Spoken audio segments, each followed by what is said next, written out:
Yes, so welcome back to Politics Snaps. I'm delighted to be joined by Wasiq Wasiq, who is an expert in counter-terrorism, counter-extremism.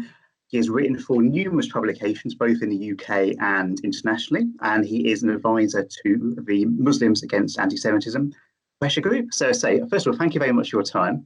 No worries. I suppose the obvious place to start is, obviously, I know that you share my concern about Jeremy Corbyn and the possibility that he would become Prime Minister. I mean, how relieved were you on December 12th when it became clear he wasn't going to become Prime Minister? Well, do you know what? I just felt like it was a massive weight off my shoulders when those election results came in. You know, I'm not a Tory. I don't support the Conservatives, but in this instance, I was so relieved that he did not win the general election, and it just felt like such a close, like a close call. We just didn't know. Nobody really knew, and it was a very nervous time, especially for many in the Jewish communities. We just felt very nervous at that time, and it just and when that election result came in, we just felt so much ease, lifted off from us, and we were just almost relieved that actually, you know what, our worst nightmare has not come to pass. Yeah. So, I mean, you kind of mentioned the anti-Semitism issue, and obviously, I mean, I remember seeing a poll. I think it was a few weeks before the election, but it said it was just over. I think 40% of British Jews would seriously consider leaving the UK if there was a Corbyn government. yeah. That was a Jewish news poll. And I remember kind of sitting there and going, "This is extraordinary." I mean, how is this? You might expect that if a far right party was on the verge of becoming the government, but how is that the case with a left-wing party? I mean, how do you think it is that anti-Semitism became such an issue on the British left? It's really strange. The thing is, a lot of people consider, that they always cite this this horseshoe theory, where the far left and the far right meet, and the thing is, there is some truth to that. And I think what we saw with the far right and what we see with the far left is that they see a common enemy, and that is the Jews. And and the thing is, they parrot the same things, and it's extraordinary because you wouldn't expect it, but in some instances you can see that there is a shared interest there. There is a transactional a relationship that they have, and the thing is, this is really key, is because there's that transactional relationship between the two camps. Neither of them will actually counter what either of them are saying, because they have that common enemy. And this thing has been building up over time. It hasn't just happened, since Jeremy Corbyn became leader of the Labour Party. It's been building up over a number of years, and this is the thing. It wasn't necessarily expected to blow up the way that it did when Corbyn came in, but my God, did it blow up?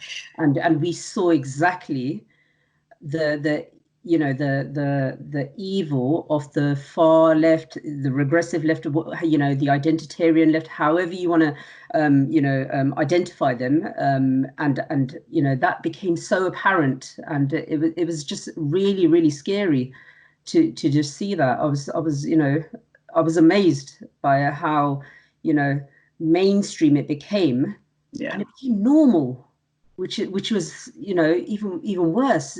Some of these people were getting platforms on some major broadcasters like it was okay.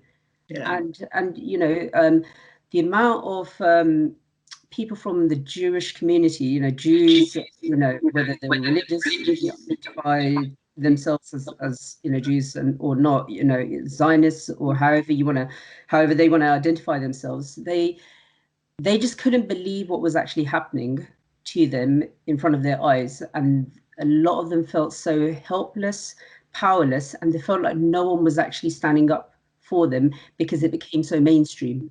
And it was just shocking, honestly. And one of the things that really shocked me, so I kind of get how the far left can embrace racism. I mean, that's happened before. Yeah. When you've got people like Andrew Murray who urges solidarity of North Korea, you kind of think that, a little bit of anti-Semitism isn't that surprising. I'm not calling Andrew Murray anti-Semite for legal, so let me be absolutely clear.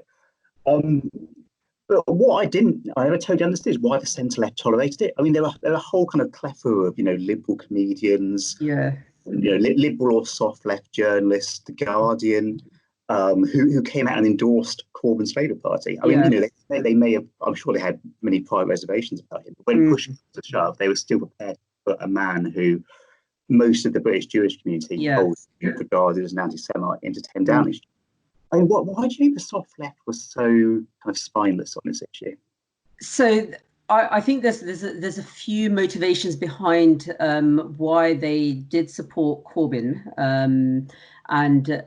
So the first thing I think what we need to do is we need to I think go back in history a bit and just look at how Islamism became quite mainstream and actually infiltrated our media, because we provided them with an unfiltered, unchallenged platform for so long in the name of multiculturalism, because at that time it was for many policymakers and politicians and those who are in positions of influence found it difficult to actually challenge some of the unpalatable views of Islamism, because in fear of being branded racist. And that allowed, and because of that, it allowed Islamism to be infiltrated into the media, into mainstream discourse, and then you see a lot of organizations who would actually parrot this as if it was normal, as if it was okay, and they used the cover of liberalism as a form of that. So it's my right to free speech to be able to do this, and how can you argue against that? And so while this was happening, the same thing, I believe, was happening with anti-Semitism in terms of Corbyn. And so, some well-intentioned leftist comedians, commentators, all, got sucked into that. And they actually... This is the thing, is that transactional relationship between them and Corbyn, because on the one hand, because they are on the left, naturally they don't want the Tories to be in power, and because they don't want the Tories to be in power, they're happy to then promote whoever is offering them the alternative, and in this case it was unfortunately Corbyn, and that was the problem. They prioritized their hate for the Tories over their solidarity to Jewish communities, and that is where they really let them down, and that's where I think the failure really comes in. I mean, it's interesting that you mention Islamists, because obviously one of the kind of the factors that certainly Corbyn had is that he called groups like Hamas and Hezbollah his friends. He took money from works for the Iranian state, which obviously kind of brutal theocratic dictatorship. United States English language propaganda channel, Press TV. I mean, why do you think it was that the far left was prepared to kind of abandon so many of their principles around things like gay rights and women's rights and so on, and throw in their lot with what are really kind of almost ultra reactionary far right groups? It's really weird, because I don't know how to really tackle this, because the thing with the far left is no matter what, whatever the West does, it'll always be in the wrong. And take for example General Qasem Soleimani, the Iranian the general for the Iranian Revolutionary Guard, the Al-Quds Force. When he was taken out by the US, what did Corbyn do? He put out a press release and asked, what is the implication for this to the UK for people to become radicalized and carry out terrorist attacks? I mean, is this guy crazy? Like, seriously, what is he going on about? You know, and this is the thing. This is where, you know, his priorities are clearly misplaced, and lots of people, particularly in Muslim communities, get sucked into this, because what he is doing is he is playing that classic identity politics thing where Qasem Soleimani happens to be a Muslim, and I happen to enjoy the support of Muslim, you know, constituents.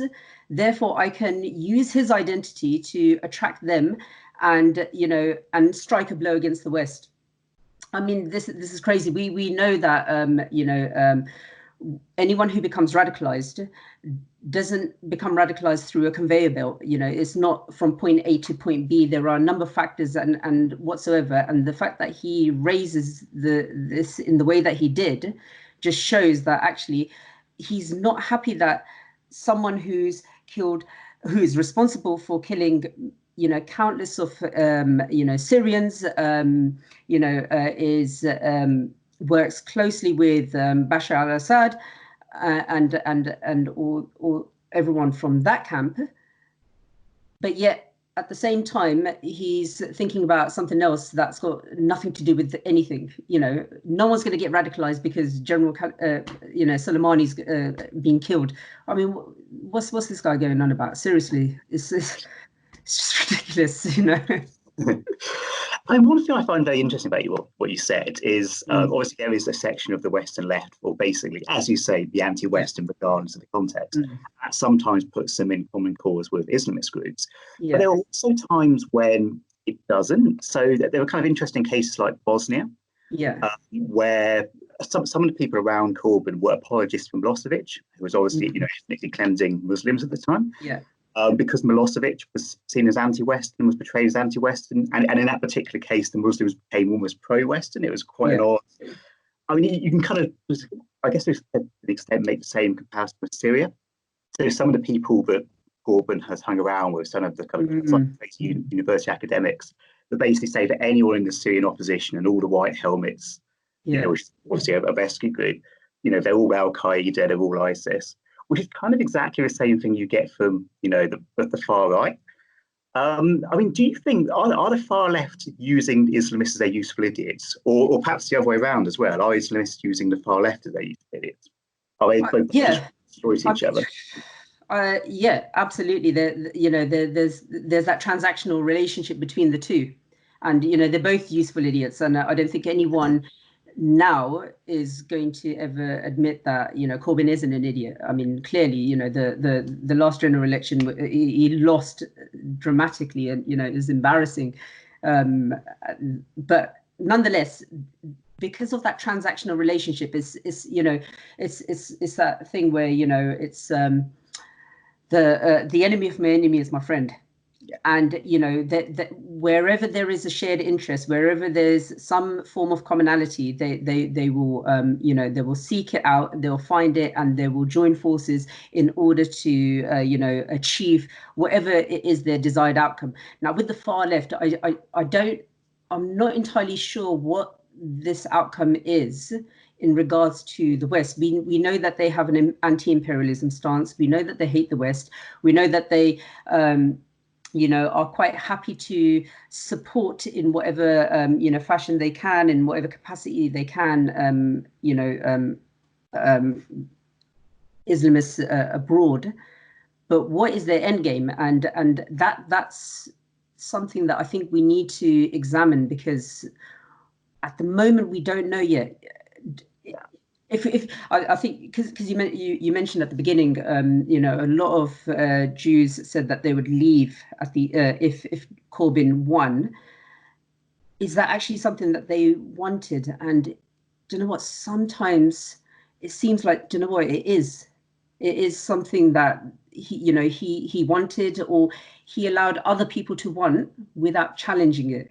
And this is the thing with Corbyn. He's very, very problematic in that area. You know, he allows these things to simmer, and he never challenges them. He doesn't try to put out these little fires. He just lets them, you know, build up until it completely blows up, and then that's it. You know, it's out of control. And one of the things we need to consider is, what is their final outcome? The thing with Islamists, we know what their final outcome is. It's a caliphate. They want to be chopping off people's heads and hands and feet, and Sharia law, everyone, paying taxes and all that sort of stuff. But what is the far left's final outcome? And that's something that I think we need to start really considering. Yeah.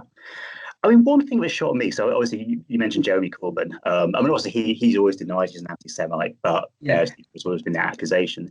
But I spent a long time in some of the pro-Corbyn Facebook groups, so kind of the far-left Facebook groups. The level of anti-Semitism in some of them was just extraordinary. I mean, there were memes that you'd expect to get shared in kind of neo-fascist groups. I'm sure some of them were the same memes that being shared in fascist groups. I mean, there's Holocaust denial, conspiracy theories about, the Tory party being run by Israel, just completely crazy stuff. And it was, surprisingly commonplace. I mean, how easy, because obviously now the Labour Party has a new leader, Keir Starmer. Yeah. I mean, how easy do you think this kind of attitude will be to root out of the Labour Party? How entrenched do you think it's become? Well, right. So you mentioned conspiracy theories, and I think that's one of the things that we need to really tackle at the moment, because conspiracy theories are very, very attractive currently, and the reason why is because there is so much conflicting information currently around, and some of the Facebook groups that you've been in, whether they're pro-Corbyn, anti-Corbyn, whether they're pro-fascist, far right, whatever, what you always find is you find false information in there presented as the truth. And this is the problem, is because there is such a lack of trust in the mainstream media. These people are finding alternative news outlets or alternative platforms where the alternative message is being is being broadcast, and what they get from that is a sense of control, that they're able to take control of their own personal narrative, of the narrative that's currently available, and they're able to then construct their own the narrative of what's actually taking place. And when you're in that echo chamber of all of these kinds of people, it then creates that sense of security. So it's no wonder lots of people on the far right and lots of people on the far left consider Rothschilds to be the evil Jews. It's no wonder lots of people consider, on one hand, you've got they'll consider that Islamists are trying to take over, but really they're conflating Muslims with that. On the other side, you've got Zionists taking over the world, and they conflate all Jews with that. And this is the thing: it is two sides of the same coin. They're all finding that shared interest, that shared narrative, and they're just looking for some kind of sense of stability within themselves, and create that echo chamber. And then that's how they start expanding it elsewhere. And that's the thing with whether it's the far left, far right, it's how do you tackle those conspiracy theories and actually deal with it and make sure that they don't get any more mileage than they already have. Yeah. I mean, I was kind of thinking that one of the perhaps side effects of people like Corbyn describing groups like Hamas and Hezbollah and their friends, I think Corbyn described some members of Hamas Israel released as a prisoner swap as his brothers in a press TV interview. But it kind of seems to be pulling the rug out from underneath the moderate Muslims. I mean, when you've got a big section of the Western left apologising for and sometimes even supporting the extremists. Yeah. I mean, to the extent that sometimes they'll smear moderates. So like people like Majid Nawaz, I've seen some really nasty attacks on him from the left, who are kind of sharing Islamist talking points. Yeah. I mean, how much of a betrayal do you think that is? So there was this thing, you just mentioned something about Corbyn calling I think Hamas and Hezbollah brothers, and this is a psychological ploy that he's used. Now, from what I can see with you in front of me, you're visibly a white male guy. Okay. Yeah. Now, if I turn around and say to you, look, James, you're my white brother, and you see what you just did there. You got a bit happy. Yeah. And this is what he does. This is what Corbyn and other extremists and I do consider him in a sense as someone who has groomed a lot of people. Is they groom people using this psychological ploy. That what they do is they play those internal strings inside you to make you feel like you are one with them. And so when he calls Hezbollah and Hamas, who happen to be Muslims, brothers, it gives other unimpressionable, those impressionable Muslims who aren't aware of Corbyn's tactics, aren't necessarily aware of, Hamas and Hezbollah and all of the stuff that they do. It gives him that bridge in between, and it grooms them into believing that actually, do you know what, I care about you. And I want to invest in your cause when they might not have had a cause, and the thing with the Palestine issue and is that for a lot of Muslims, they believe it is a matter of faith that Palestine is free, and in order for it to be free, Israel must not exist, and unless they're given a theological way of getting out of that prison, people like Corbyn or other Islamists are able to then, keep them within that, and then, groom them into whatever it is that they want them to do, whether it's, getting votes in elections, whether it's, pressure groups, whether it's policy issues or things like that. And this is one of the things that I think Corbyn is very good at. Whilst we might assume he's a bad leader, we cannot discount that he's actually a charismatic leader, and he's actually a lot smarter than we might think. He's been building up a career for a very long time, building up his profile, getting in with the people that he knows are going to be sympathetic to his causes, and then all he has to do is just be sympathetic to some of their causes, and that's it. He's got his little crew, his little army, and he's ready to do whatever is he's planning. I don't know. I mean, you kind of alluded to this earlier, but do you think that one of the lasting damaging effects of Corbynism is he's dragged a whole lot of really nasty fringe ideas? So kind of anti-Zionism so extreme that it often crosses over into anti-Semitism. I mean, kind of the view that anyone who stands up to the West is inherently good. So kind of sympathy for Putin is good, standing up to Britain.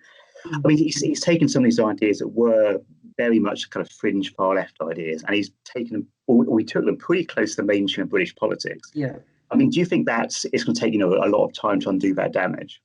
I think so, and I think it can happen, but it's going to be a struggle. From your previous question, people like Majid Nawaz, who's not a Labour supporter, I think he still supports the Liberal Democrats. Someone like him is getting tainted as as a non-Muslim, as a traitor, and things like that. So when a moderate Muslim like him is not able to get a platform in those circles, then that's what we need to do in terms of tackling it. Also, there are other people within the far left, within Labour, who are still there. Groups like Momentum still need to be tackled. There are other more even some of the MPs. I mean, only recently Zara Sultana tweeted in support of Palestinian Prisoner Day, I think it was, and the Israeli advocacy group, they found that some of those she tweeted in support of them, and the Israeli advocacy group and I think Labour Against Antisemitism both found that some of those prisoners were actually guilty of terrorism, and when she's tweeting things like that, still despite Labour being under investigation for anti-Semitism, it's that we need to tackle. So it's not only do we need to give platforms to the moderate voices like Majid Nawaz, but we also need to tackle the MPs within Labour who are still apparently showing support for anything that is anti-Semitic, and and she left that tweet up for a couple of days, and that caused so much division, so much hurt to Jewish communities, and and this is despite Corbyn not being Labour leader, and Keir Starmer is the leader, and he hasn't done anything about it. Yeah. And so as well as supporting everyone else who is not necessarily affiliated with Labour to challenge this, we also need to empower those who are within Labour and at the top of Labour to be able to do this. And at the moment, Keir Starmer, as good as he is, he's still not good enough to really command that support and hit this head on.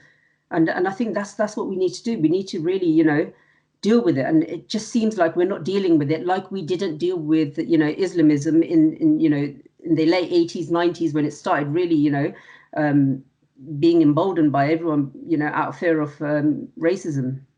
Yeah. No, I mean, I totally agree. I mean, it was very interesting. I think it was last month, but the London Youth Labour Wing branch put out two tweets, one of which was celebrating Lenin's birthday, and one of which was celebrating Bobby Sands. And you go, a communist dictator and a convicted IRA member, really, guys? Yeah. And obviously no action was taken. I mean, as far as I'm aware, the tweets are still up. I mean, it's interesting what you say about Islamism not being taken seriously for a long time. I mean, because that was definitely kind of my impression. I mean, did it seem to you that for a long time, a lot of people, especially kind of liberal people on the liberal left, perhaps regards it almost as a bit of a joke in the UK? So, I mean, when you had groups like Anjem Chowdhury, I remember seeing him outside. Well, it wasn't actually him, but kind of his group outside Parliament with those signs saying like "Democracy, go to hell." And kind of think for the clowns, they're a nutcase in the park shouting at pigeons. That an awful lot of terrorism plots has been linked back to that group. I mean, were we quite naive about what we were facing? Yeah, absolutely, and this is what I mean.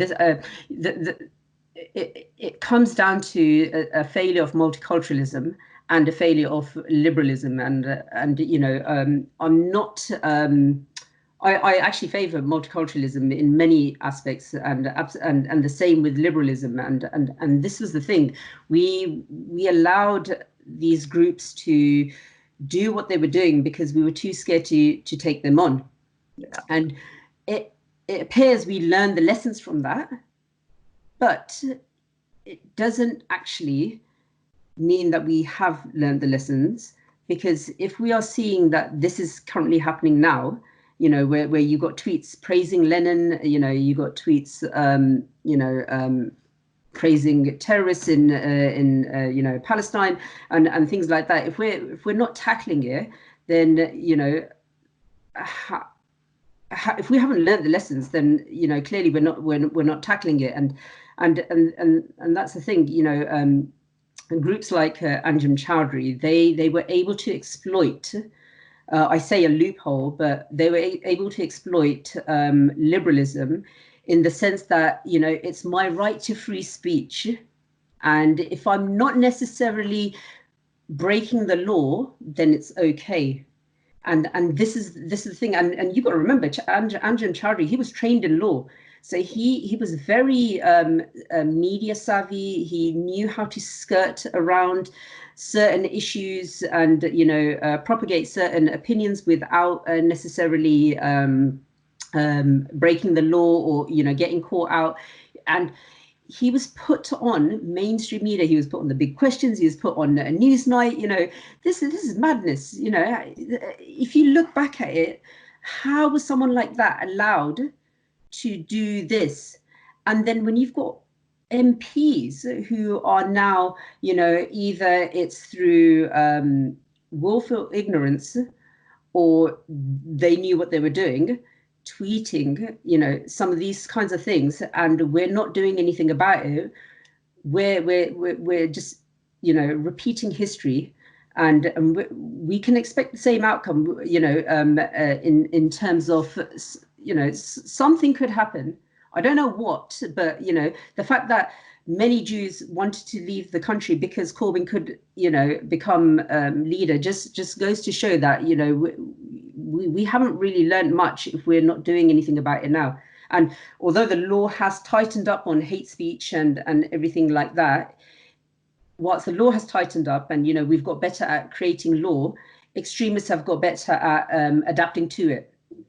And that's the thing that, Anjem Choudary is a classic case study of someone who managed to use the law against us. Well, I'm not breaking, I'm exercising my free speech. I'm not, inciting. I mean, eventually he did incite hatred and violence by supporting, ISIS. But for many years, he was able to use the law against us, and that is, one of the things that we need to really consider. How do we change that? And that's something we really need to consider. I mean, I don't know if you'd agree with this, but it seems to me that generally, kind of, the liberal left in Britain are pretty good at kind of identifying the fascist far right, so kind of white nationalists, that kind of thing, which is good because obviously they oppose. And they kind of see the warning signs and they understand the mixed messages. They understand what he's saying. They get the code basically. Yeah. The liberal left don't really get the kind of the equivalent for the Islamist far right. They don't get the code. They don't quite get what they really want. They think maybe these people are just angry about Iraq. I mean, they just don't. They still just don't really get what they're dealing with. I mean, would you agree with that? Yes, and the reason why is because it's identity politics. It's a victimhood narrative that the mistakes that Britain made in the past with colonialism, it gives us or allows anyone who's an ethnic minority to pretty much get away with murder because they're doing it in retaliation to everything that happened in the past, and this is really bad for the left because it's a bigotry of low expectations when it comes to people like me who came from who actually I was born in Pakistan. I came here when I was only 2 years old, and I'm constantly being told by the far left that no matter what, I can never succeed within this country. I'm never going to get anywhere because everything is inherently against me, and they can't see it. So when Muslims are getting radicalized here, they think that they believe that there's no personal agency to them. And that's the problem. They're removing that and they're blaming it on anything and everyone other than the perpetrator. And I wouldn't be surprised if they blamed the Manchester bombings on everyone who's there. And that's the thing. Salman Abedi, he was doing it because we failed in Libya.